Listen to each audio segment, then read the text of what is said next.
Your strongest move is not pushing through. You know, we're told, keep moving, keep pushing through, just keep going. It's going to be okay.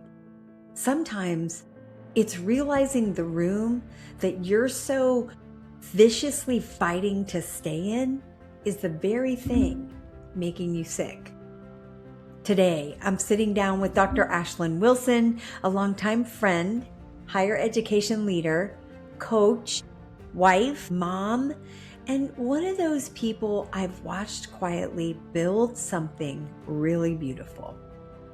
We're going to be talking about leadership, trust, identity, motherhood, and what happens when you have to let go of the version of yourself you thought you were supposed to become. Stay with us because this one's going to hit home for anyone who's ever wondered, do I keep proving myself here? Or is it time to actually choose myself? Stay tuned. So at my exit interview, with HR, like, do you want to come in or do you even want to have this? This is optional. And I was like, oh, I'm coming in. And I looked at them. Yeah, I'm coming. I know what my rights are.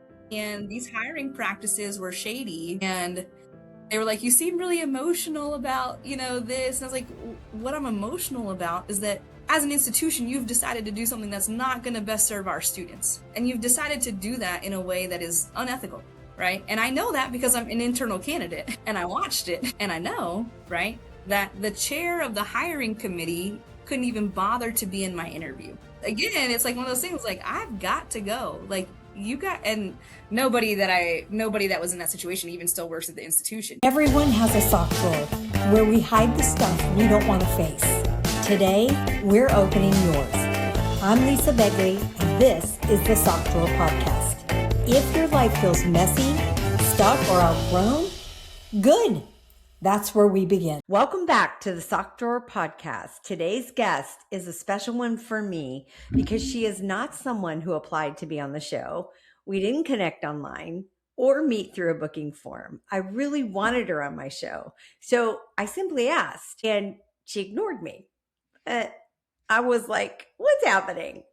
But not really. I mean, yes, she ignored me, but it's okay because I know her and she will always and does always come back around and get back to you. And in typical Ashlyn fashion, she reached back out and said yes. So today she is someone I've known for several years. Listen, I first met Ashlyn when she was a client, a member at my Bar 3 studio here in Clayton and Garner.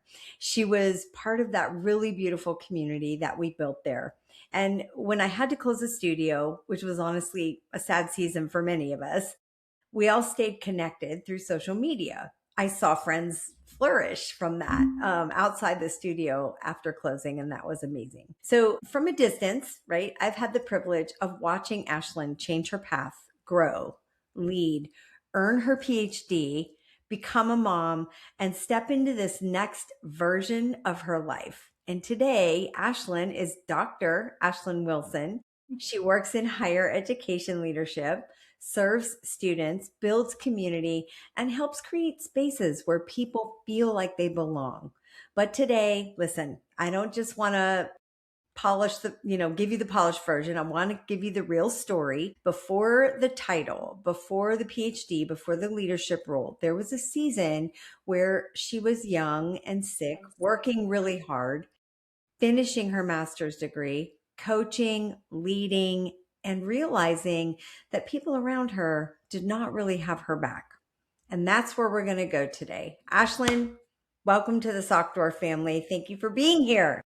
Thank you, Lisa, and thanks for making me put this doctor here. I have a lot of supporters out there that encourage me to introduce myself as doctor all the time, and that's, something I'm learning to do still.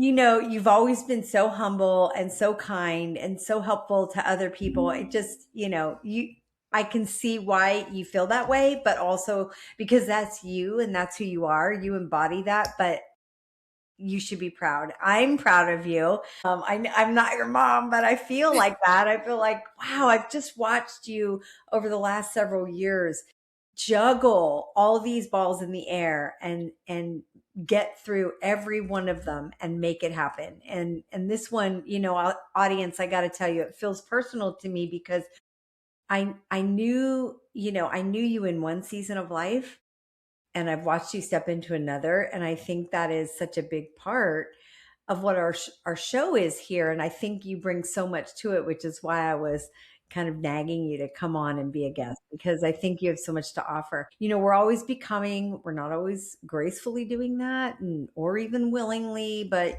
honestly, it's never exactly what we thought it was going to be. And sometimes we choose it, sometimes life forces it. I don't know. Sometimes we don't even know what's happening.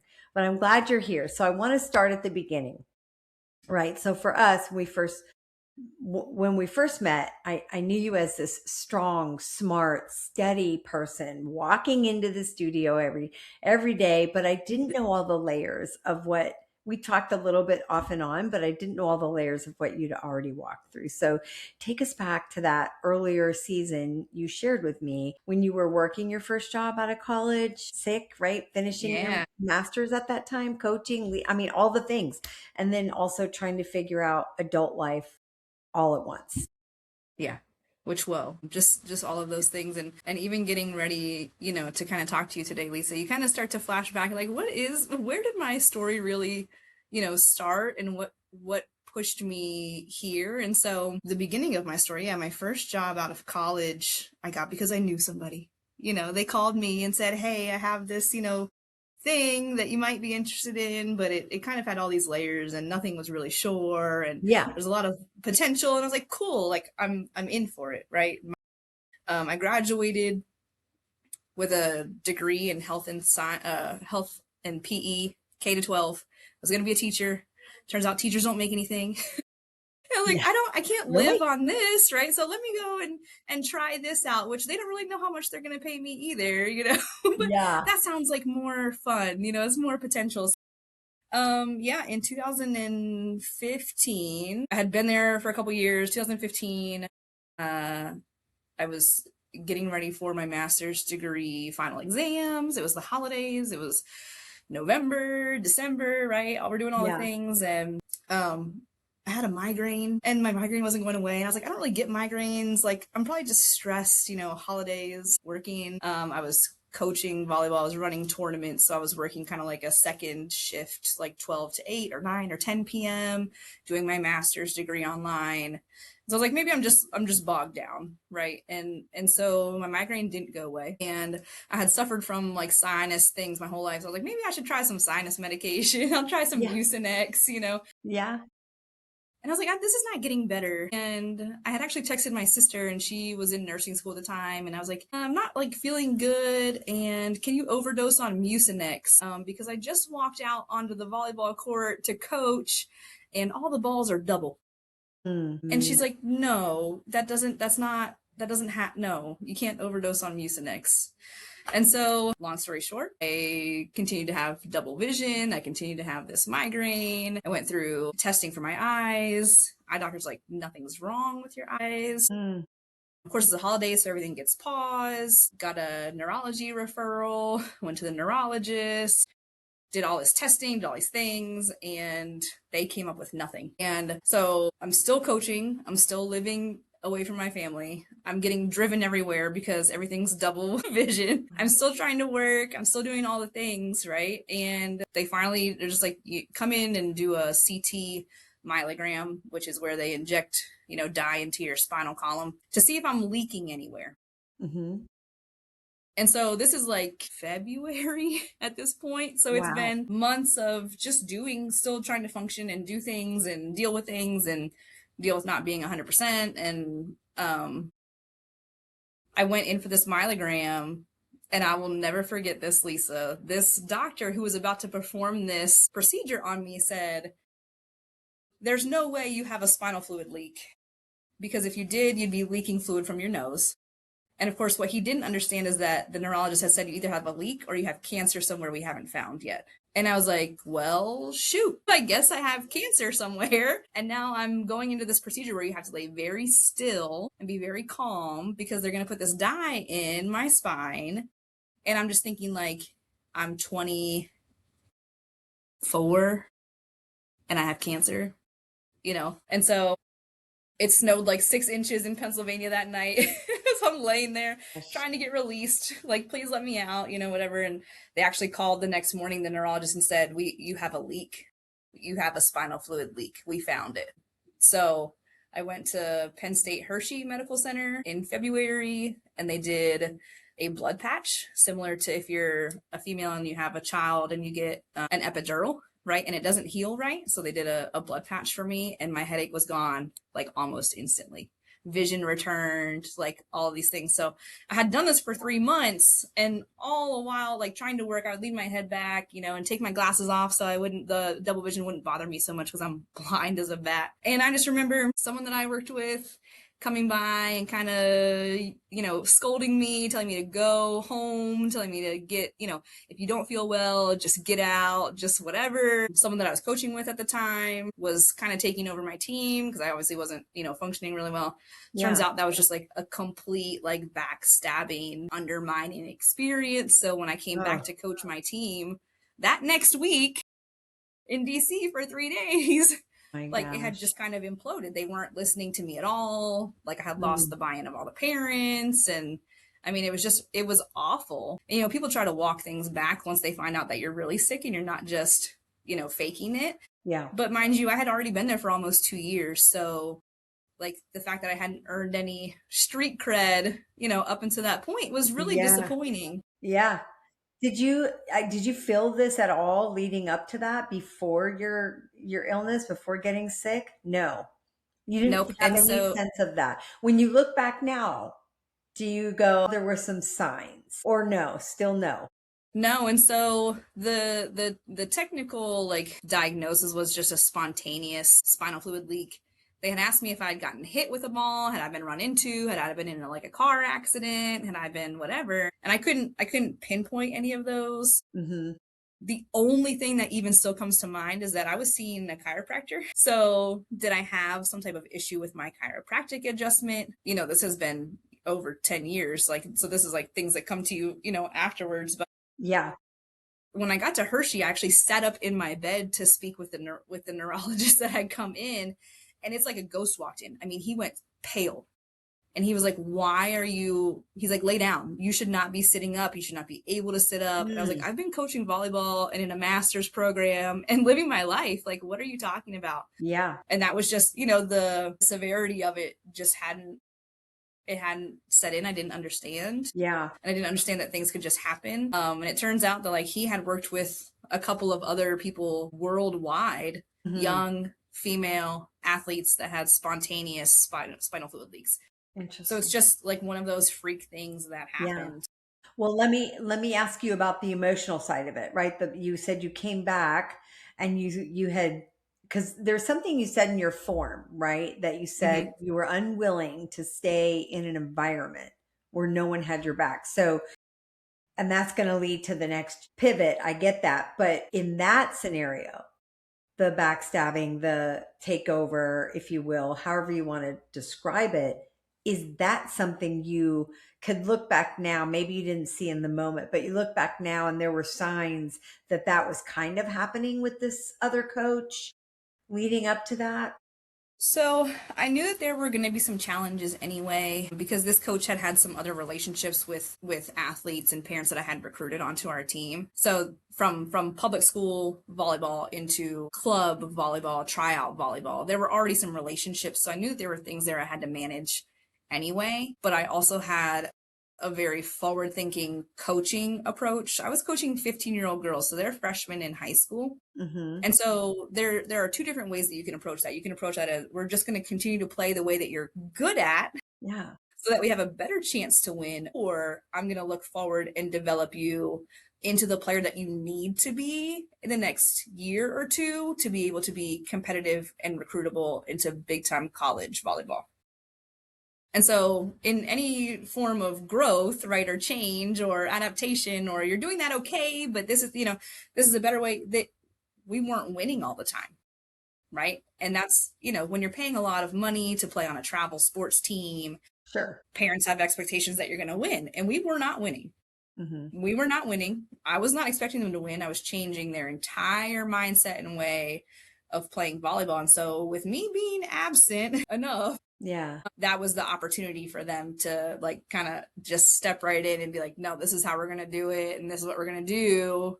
And then they, having a little bit of success because you're doing things that you're comfortable with Yeah. made it really hard to come back in. The other I thing see that. too is like my direct boss was also trying to, stay comfortable in her position. So while we were friends, she wasn't going to say to our top tier boss, like, hey, like, give her a break. Like, I think she really is like sick. Mm-hmm. Like, there's something chronic going on. Yeah. She did not do that either. And so, again, I'm 20, whatever. And I'm like, why does nobody believe that I'm sick? Yeah.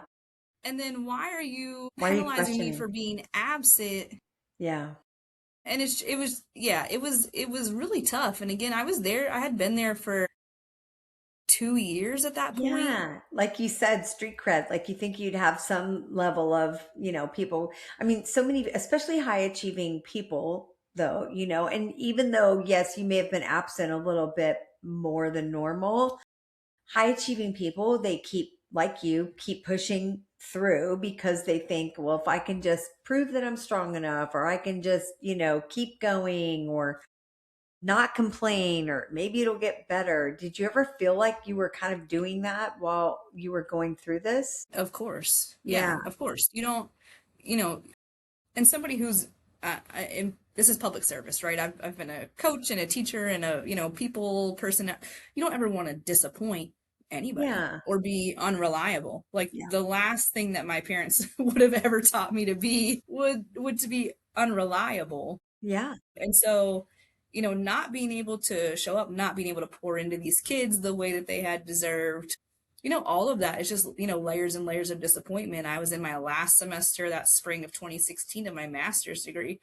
I was like, well, I have to finish this thing, so I have to wake up. I have to do as much of my job as I can. I have to do as much of my schoolwork as I can Yeah. and show up as much as possible. And then to see, this, like the people that know me not really take it seriously, and then to have a doctor who's like, what in the world, like stop doing everything that you're doing, Right. such also a juxtaposition of, it was one of those things like, why am I even here? Because I'm here to contribute and to be a valued member of the team. Like maybe not. Like maybe that was my first real take of like, me and my job are certainly replaceable. And I ended up leaving that summer in June Yeah.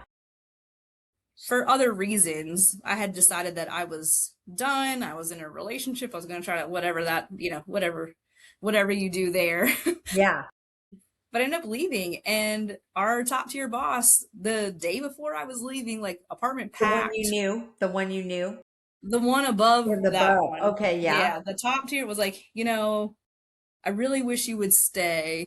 You have a lot of potential.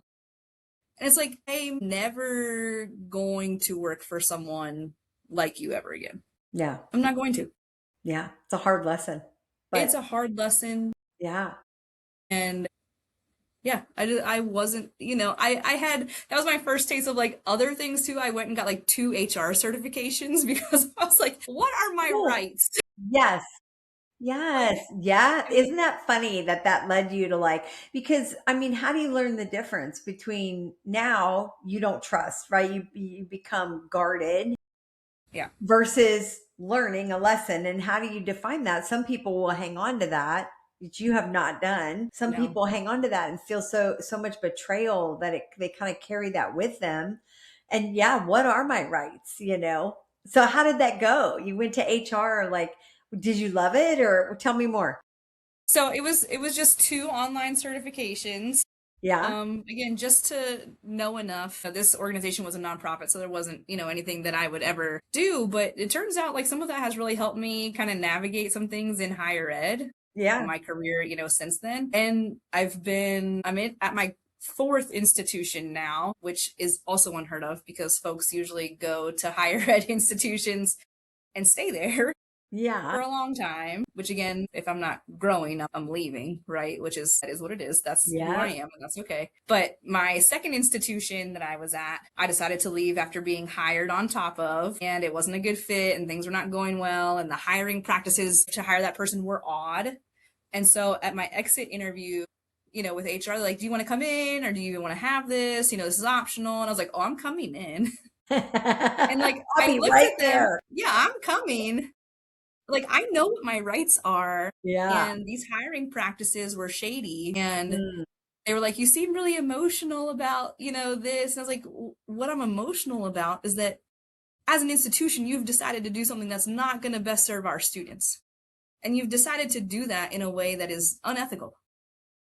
Right. And I know that because I'm an internal candidate and I watched it and I know, Yeah. right, that the chair of the hiring committee couldn't even bother to be in my interview. Right. And so that was, again, it's like one of those things like, I've got to go. Like, and nobody that was in that situation even still works at the institution. They were there for quick, political gain of whatever they were doing, which is fine. But yeah, it has certainly just, allowed me to take a little bit of a different perspective and just that in many cases, things are not personal. Yeah. Somebody else somewhere else is making the decision and that's okay. But Yeah.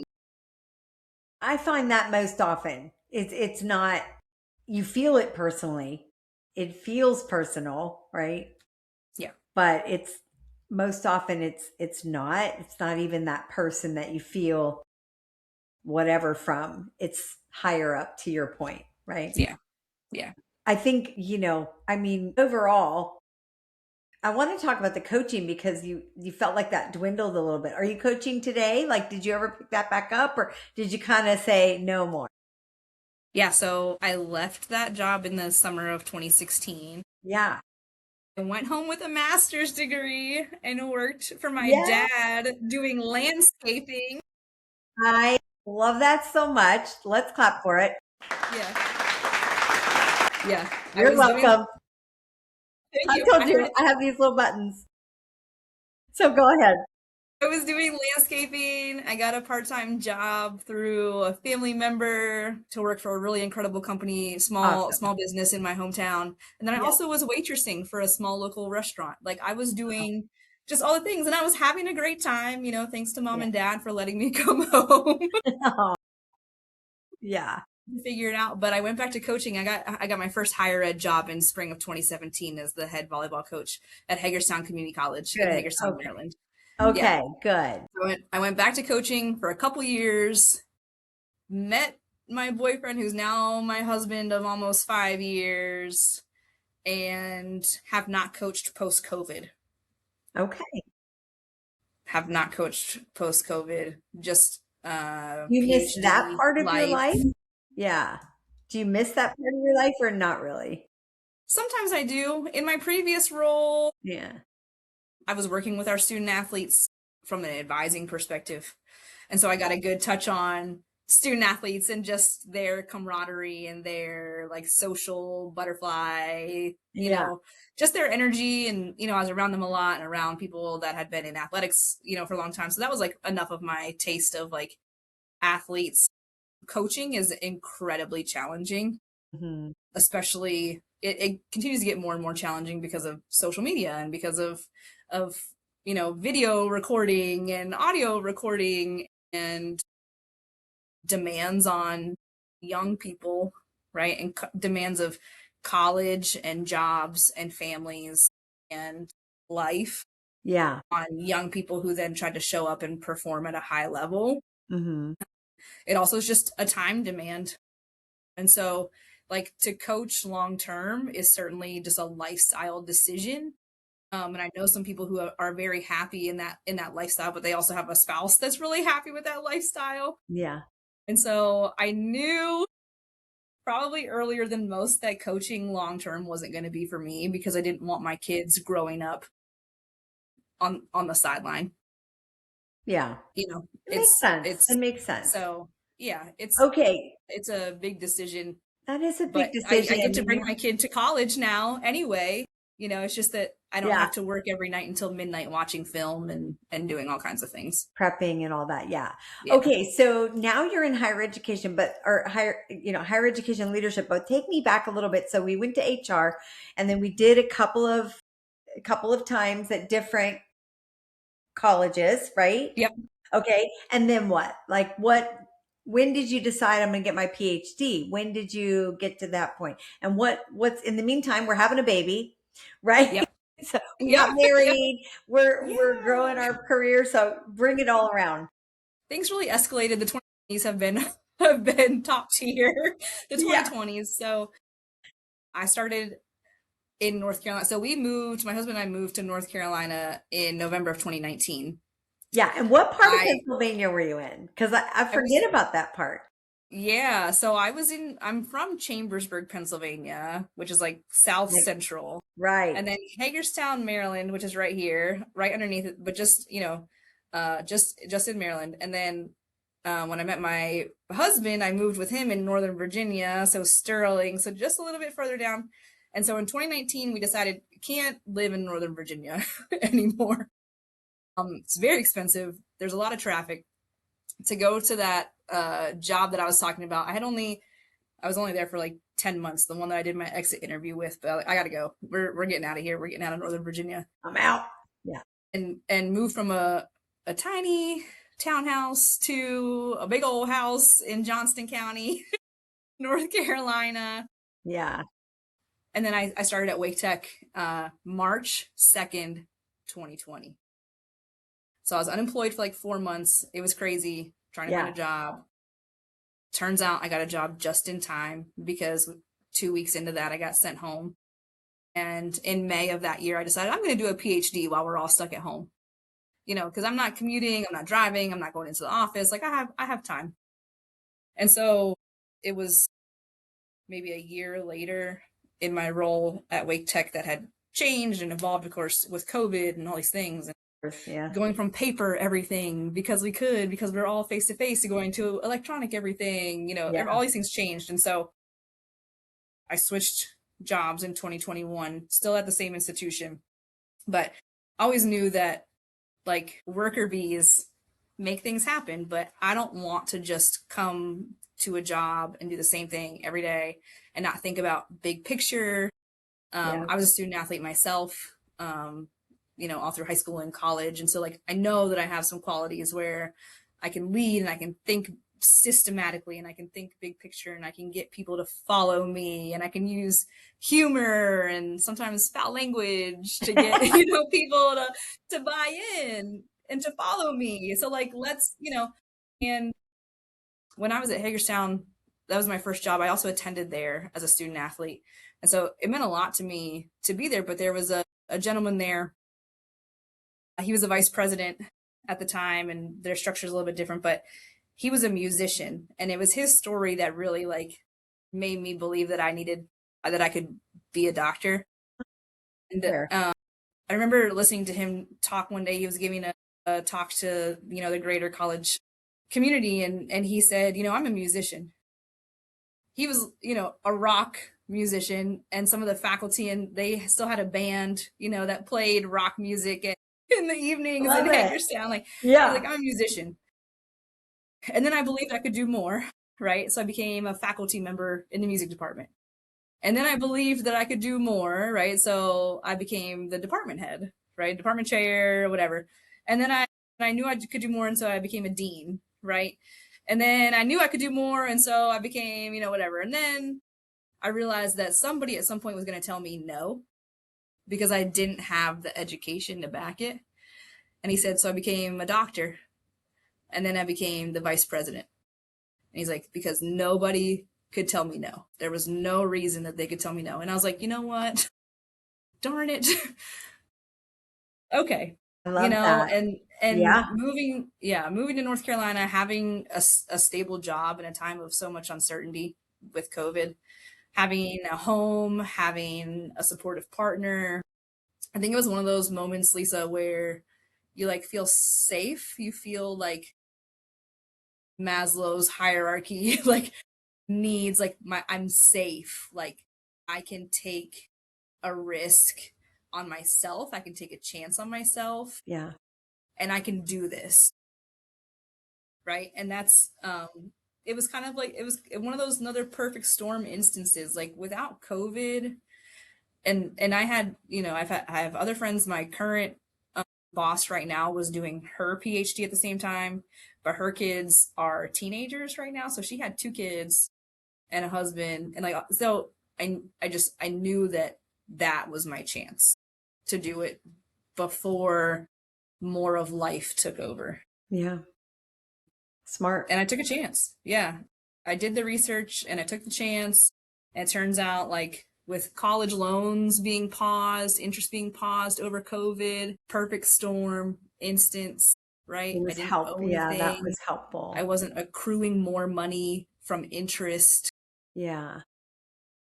Again, I wasn't driving to work. I had a steady job, where I could, do my thing, but also I wasn't a leader at that point. So I wasn't taking anything. I was working 8 to 5, and that was what I was doing. And I was trying to learn as much as I could. Yeah. But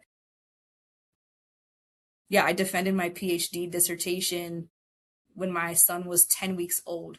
Oh my gosh. So how did that go? How was it? I made it by that much. I had submitted everything before I went to the hospital to have him. Yeah. And there's just, the parents that are doing it with kids, like the sacrifice is real. And like, even so, like, I tell my team now, like, listen, we have someone that's working on their doctorate degree right now. And she just keeps saying like how she doesn't know if she can do it. And I was like, nobody No ever perfect doesn't time. think that. Yeah. Like, I used to lock my office door and just like lay on the floor for a while and just see if I could deal with my anxiety of like actually doing the thing. Yeah.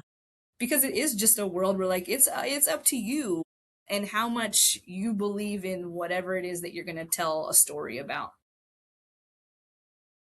And so, yeah, without that protected time, and I mean, there's just a number of things that was exactly the right time to do it. And I continue to think about Dave, who was like, now nobody can tell me no. Yeah. They can, you can try. Such an inspiration. Yes. And we all need that. We all need that inspiration. That's amazing. And I love that you did that. And it's an inspiration to and proof that it can be done, right? It can be done. And is it going to be hard? For sure, but you can make it happen. No matter your situation, whether you've got 2 young kids at home or you're pregnant and just having a baby, you pick the right time, and no excuse. Like, just because we're not in the middle of a pandemic at this stage of life, if there's people out there listening, go do it. Go make it happen, find a way, take that step, do whatever it is, I mean, what would you say to somebody who's kind of pushing it off or thinking about it, but they haven't really pulled the trigger yet? Like, what would you say to somebody? Yeah. For me, it's, you grapple with yourself, right? And like, do I really want to do this? Back to the original, like, who else has my back? And without the partner that I had, like that, it never would have happened. Right. But I think my best advice to people that are thinking about something is what's going to weigh on you more is taking the risk, getting people on board with you, being able to tell them what your goal is, and taking a chance going to be heavier than not ever telling people about your hopes and dreams, not ever seeing who's a supporter, who's a quiet supporter. Yeah.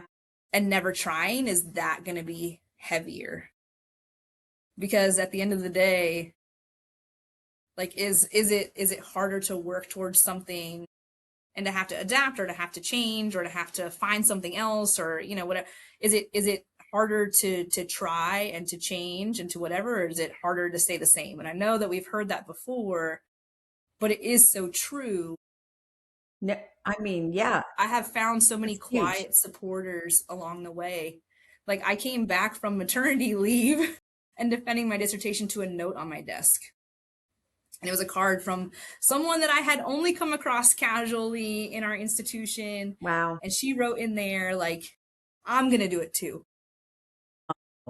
Like, I see you, I'm going to do it too. And I was like, whoa, that was like one of those moments where it's like, you know, Now people are you're the watching. musician person, right? Yeah. You're the mentor for somebody, an Yeah. encourager, right? Yeah. Like the musician was for you, Yeah. right? Yeah. And it was just You. one of those moments where you're just like, who would have thought? And to her, to her credit, like if she had never told me, I don't think I ever would have realized either. And that's another one of those things. And so, if your family are watching, if your kids are watching, I know you feel that, Lisa. Yeah. Your people are watching, your grandkids are watching. Yeah. I hope so. Yeah, they It's probably they not their are, whether they material tell you quite they yet, are or not. They Like, better. hey Rachel, hope you're watching. Yeah. Yeah. um, Well, but yeah. this is such a powerful story, and I'm so grateful for you to join me and share it, because I think there's so many people out there who are just sitting in the middle, like I call it the messy middle, right? They're just sitting in the messy middle, and they don't know how to take the step. They're afraid to take the step. They have been through things like you mentioned. They just haven't been able to do it. And I want to encourage, and I think your story does that, encourage anybody sitting on something that they really want to do, but to your point, right? And it is so important to have that support at home. And you still have that support at home, you know? I do. Yeah. Cause you said had earlier, and I was like, wait, what? Wait, what? I do. I still Let's have, visit yeah. that for a moment, I you just know? have like a mini one as well, just a mini version too. Yeah. So cool. And that is important, right? But don't make it an excuse, because you don't, because I guarantee you, just like Ashlyn, just like you said, there's probably some quiet supporters that you don't even recognize or realize you have. Find them and find them, seek them out, or don't, and just be your own supporter, and know what you want and make the decision, because nothing happens until you actually decide to do it. Nothing will happen until you decide. And Ashlyn, I want to bring you into something I use a lot. I use it in the sock drawer. It's called the drawer method, right? And real quick, it's just a silly acronym, but it's when someone asked me years ago, how have you done all these pivots? And I think we're a lot alike in that. Is like, you said this earlier in the show. You said, if I'm not growing, I'm moving on, basically, right?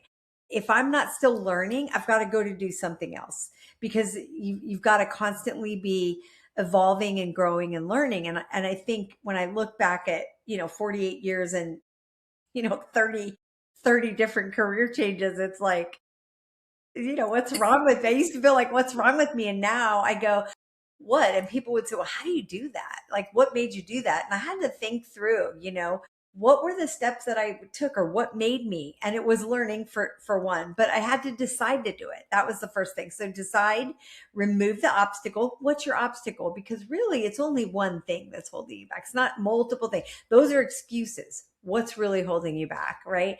And then you have to apply what you know, because you already know a lot. You bring a lot to the table. Wobble forward. I say imperfectly move forward, right? Once you make the decision, and then reevaluate, evaluate, and then repeat it, because, you want to keep going and rinse and repeat these steps. So when you look back at the season where you were sick, working hard, leading, finishing school, and then realizing you could not stay in an environment where people didn't have your back, I'm curious to know which of that, right? Which of that drawer method did you feel like you had to lean on the most? Was it just making a decision? Was it just keep moving forward? Was it like, I'm going to remove an obstacle? What part of that? Yeah, I really like wobble too. It's like we're Yeah. all wobbling, we're all absolutely just faking it until we make it. And that's not cliche at all. And so I think one of the things that really scares people into not changing or not making a leap or not making a jump Yeah. is like certainly just like the the financial decisions that come along with any type of change like that. And so um you the wobble and just the I was certainly always going to be the one that stood in my way. Mm, And I also have just some really strong values, and like I'm not going to search after the highest paying job just because it's going to pay me the most. So that's, maybe something that I'm okay with. Like I'm okay with a PB&J and like not wearing the fanciest clothes and not doing the fanciest things, but yeah. if I see that this position over here or this opportunity or this investment is going to work for me if I put the time and effort in and I go long term with this, like I'm going to come out fruitful, on the other end. And so the thing about that is like higher ed is not a lucrative career compared to others, right? But Yeah. that's okay because truly and honestly, like we are here and I am here in my seat to help people make an investment in their family to improve their family's outcomes and their family's lives, right? And so for me, then I have to be, super disciplined and be able to kind of navigate like uncertainty a little bit too, and be okay with playing the long game for myself in service of others, right? So I don't the the decision making or the leap or the jump or the wobble when you get there, it's really about believing in yourself and being able to sell yourself, right? And like hiding the imposter syndrome in the back, but taking that and understanding what the long game is and that it's going to pay off. And so I don't know, I really like the wobble, Lisa, just because we all, in order to grow, like if you're shooting for something, Yeah. it's getting somebody to believe in you enough that you can do what it is or share the vision of what they want you to be, Yeah. or even in your own business, right? Have a vision, be able to articulate and communicate what your vision is, create the community like you have so often, right? But believe in like, this is what it's going to be. And then I'm going to make it happen no matter how many times I fall down, like, because this is what I know is going to serve me and serve the people that are important to me. So good. And I love that because I think, so many people do wait until they feel like you mentioned the financial piece of it.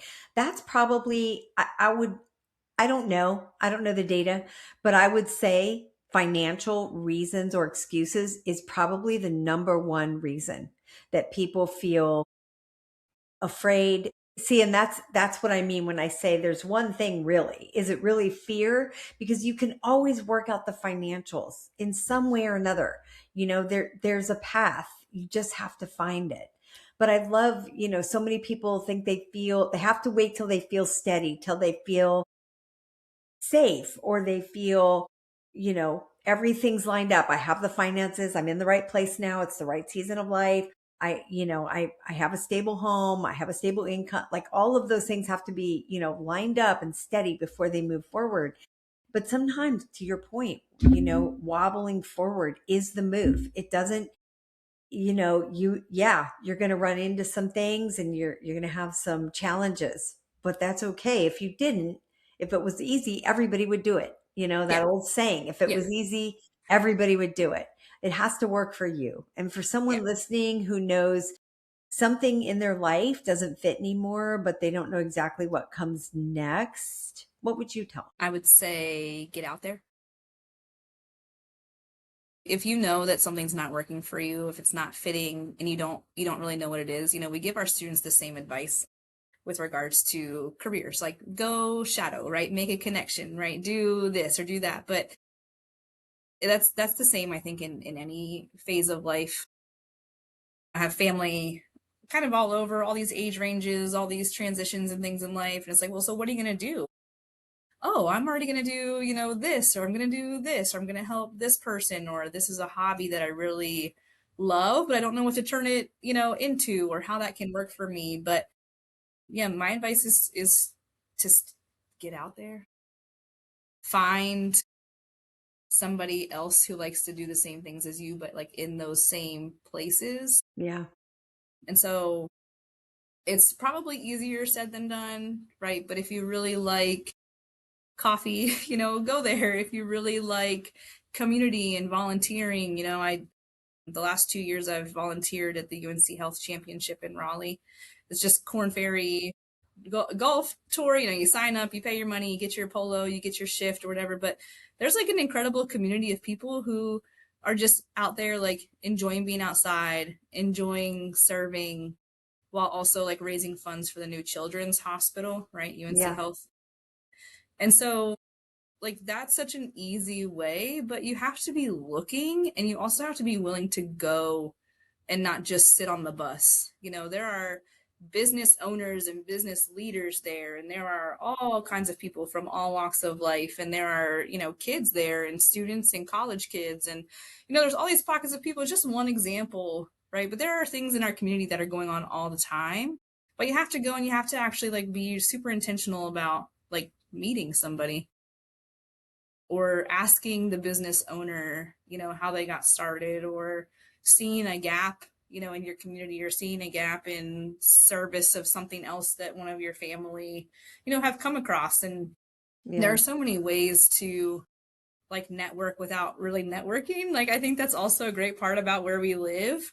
There's a beer fest every weekend, and like what better way than to have a beer and like get really jolly with somebody. And then all of a sudden you meet like a nonprofit owner, who like needs help. And then you get, hooked into this, then you get hooked into that. And then all of a sudden, like networking is key for sure. And you can do it like you said. Turning the world small. Yeah. I love that saying. I love that. Yeah. I think, and I will say, you'll probably not believe this, but network isn't for everybody, but there are other ways to figure it out, right? And I say that because I feel like as I've gotten older, networking has become less, and it could be like, I don't know, it could be a little, something from my past that's sticking with me. Let's just say it that way. No like problem. network. And I'm like, no. Yeah. I can't do it anymore, Yeah. So it can go either way, but there are so many great people out there who love to network, and they're out there, and they're people who can, you can help, or they can help you. And that's really what it's all about, right? It's just getting out there and meeting people and making those connections. You never know. It's just like the studio, and there's probably 20 people there that, from our members that I would like, let me interview you. Like your life over the last 3 years has just been amazing, So I'm so grateful for you to be here. Okay. So I just want to jump into this. We're going to do a 60-second drawer dash. It's kind of a signature of our episode, right? Each show. So fast answers, don't overthink it. One word for the season you're in right now. What is it? Chaos. Of course it is. Chaos. You're cracking up.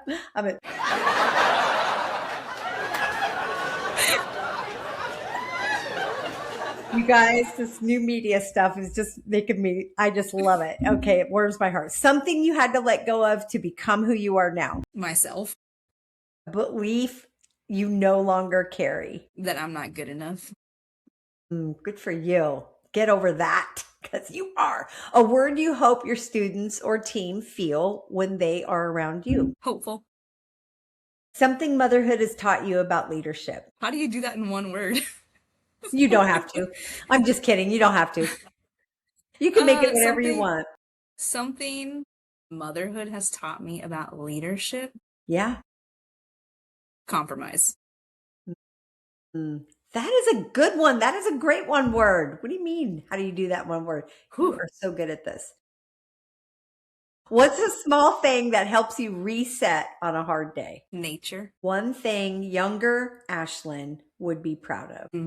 Whoa, that's hard, Lisa. You stumped me there. One thing that younger me would be proud of. I was going to say my office and be funny. Because it's neat and tidy, or because it's what? Why? It's a true reflection of me, this office is. Yeah, I got a wall of plants over here. I've got a wall of art and degrees in the front. I've got a bookshelf over here. You'll have to come and visit.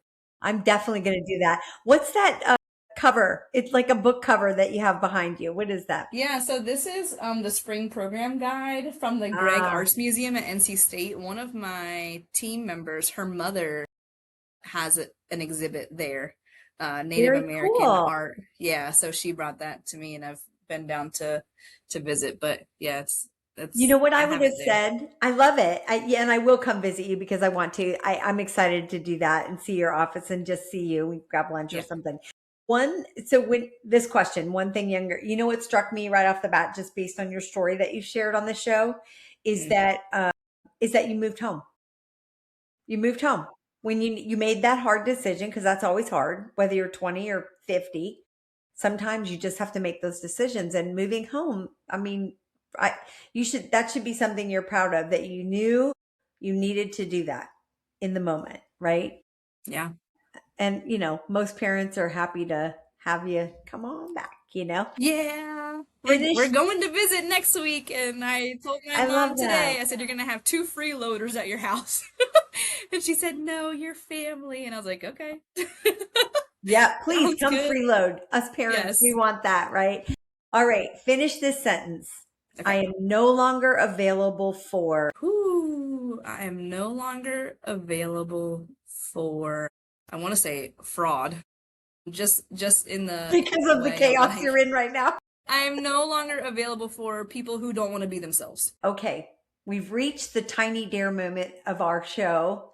Ashlyn, every guest leaves the listeners, our family, with a tiny dare. So it doesn't have to be a giant life overhaul, not a 10-step plan, just one small, brave little action that someone could take today for the person listening who feels maybe unsupported or stuck, unsure whether they're even allowed to choose something different. What's a tiny dare you would give them? So my tiny dare is, I know that all of your listeners, Lisa, whenever they watch this and hopefully they get to this point, I know that they're already thinking of somebody in their head who may be a silent supporter, but they're just not sure. And so my tiny dare is to send a text, send a text and just say, hey, I'm thinking about something. Do you have time? And Perfect. so we don't know if we don't ask, or maybe they have something too, or in a world, in a land of where we don't really connect, or where we don't really take the time, or everybody's questioning themselves and everybody wants to be somebody for somebody else, or a supporter, or a whatever. Like, you already have somebody in your mind. So my tiny dare is to send the message to the person that you're thinking about. So See good. what happens. I think, connection has been lost since 2020. It was probably lost a little bit before that, but that just made it 10 times worse. And that is a great tiny dare, even for the person who, just any of us, if you're thinking about somebody, I love that. Just send a text. But looking for silent support, you would be surprised to your point, if you just send that out, what you'll get back. So, Ashlyn, I'm so excited for this episode, and I'm so grateful that you came on the show. Thank you so much. And we are definitely going to plan a time. Thank you for being with us today. Thank you for sharing your story. And to the person, listening, here's your sock drawer nudge for the week. Take a look at what you've been carrying. Is it still helping you, or is it just taking up space? Because you don't have to fix your whole life today. You don't need a perfect plan. You don't even need to feel steady. You just need to decide one thing, send that text, remove an obstacle, take a wobbly step forward. And listen, if this episode made you think of someone, don't just keep it in your drawer, right? Send it to them, because that's how we pay it forward for other people to feel some level of, I'm aligned with this person. Other people are going through this. It's not just me. And they don't want to feel alone. So we all know somebody who's going through. Sometimes being reminded that they're not alone is the thing that can help them most. So you can find more at the Sock Drawer Podcast. Grab the book, come hang out with me over on YouTube, or just here on the show. And until next time, stay brave, stay honest, keep wobbling forward. And to everyone listening, have a great day. We'll talk to you soon. Bye-bye. Every week we come here and open the drawer. You already know what's inside. You always have. And if this conversation challenged you in a good way, and you think it will help challenge someone else who needs it, send it to them, because that's how we pay it forward together. Subscribe and follow so you never miss what's coming next. And find us at thesockdrawerpodcast.com.